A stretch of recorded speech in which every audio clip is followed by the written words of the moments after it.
Greetings. My name is Talal Malik, and I'm proud to be an ambassador for the Royal Humane Society in the United Kingdom. I'm honored to support the Society's work to recognize and celebrate heroism, those men, women, and children who, in the face of overwhelming danger and personal risk, demonstrate courage and bravery to save lives. Founded in 1774, the Society has recognized bravery for 250 years, and to mark that special anniversary, they are sharing just some of the thousands of remarkable stories from across the centuries.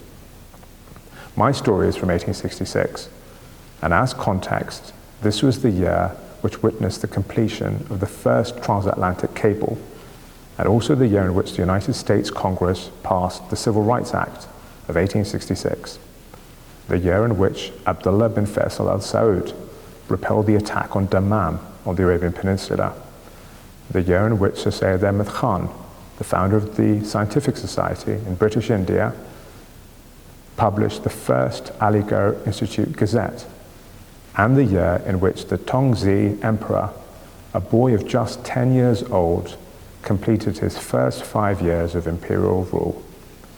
So here's a story from the archive of that year, and in the language of the day. The ship Diamond of Calcutta, from Jeddah for Calcutta, having on board the master, his wife, the mate, and another European, a crew of 47 lascars, about 400 passengers, Mohammedan pilgrims, and a cargo of salt, experienced bad weather, and being dismasted, bore up for Bombay. About noon on the 20th of June, 1866, she was observed passing the Bombay lighthouse, but as it was blowing heavily, assistance could not be given to her, and she drifted onto the rocks at Breach Candy. A heavy sea was breaking over them at the time, the place being quite exposed to the force of the northwest monsoon. Attempts were at once made by the people on the spot to render assistance, which were then not successful.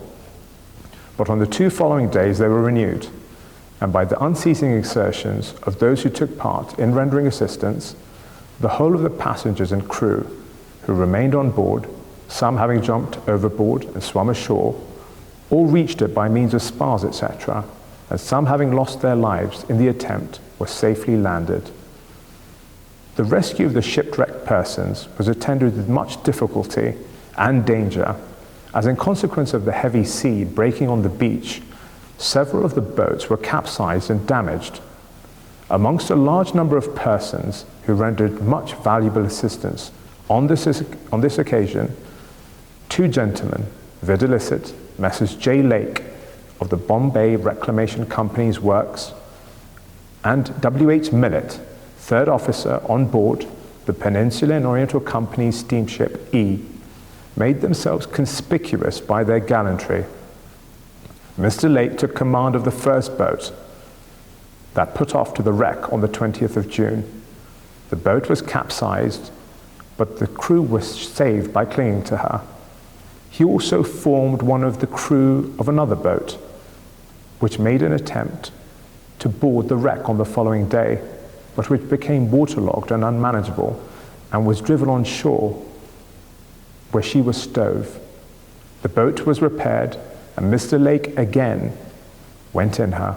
This time she succeeded in reaching the wreck. Mr. Lake volunteered to go on board for the purpose of giving confidence to the shipwrecked people.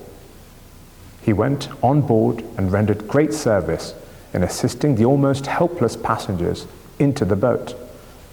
When it became dark, he swam ashore, promising to go on board the next day.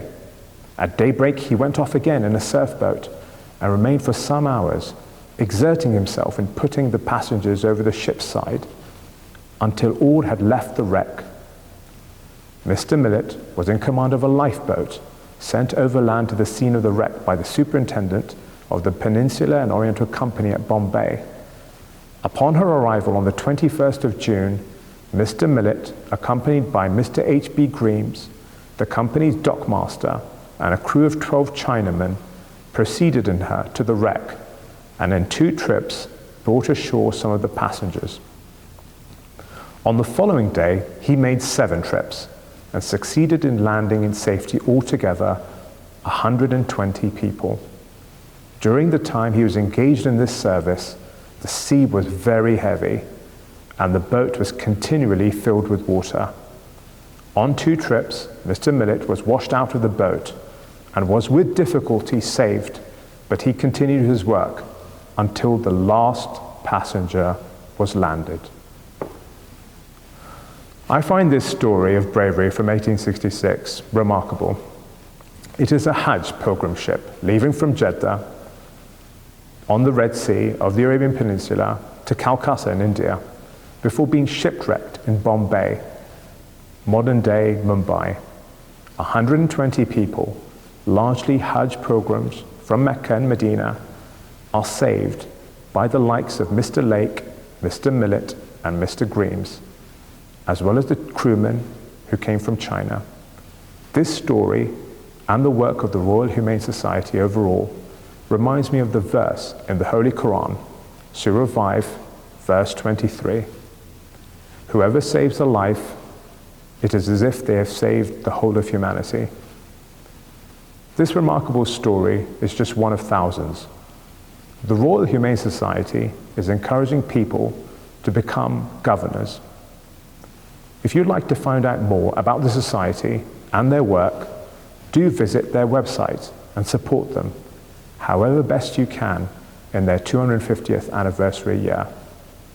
Thank you for taking the time to listen today.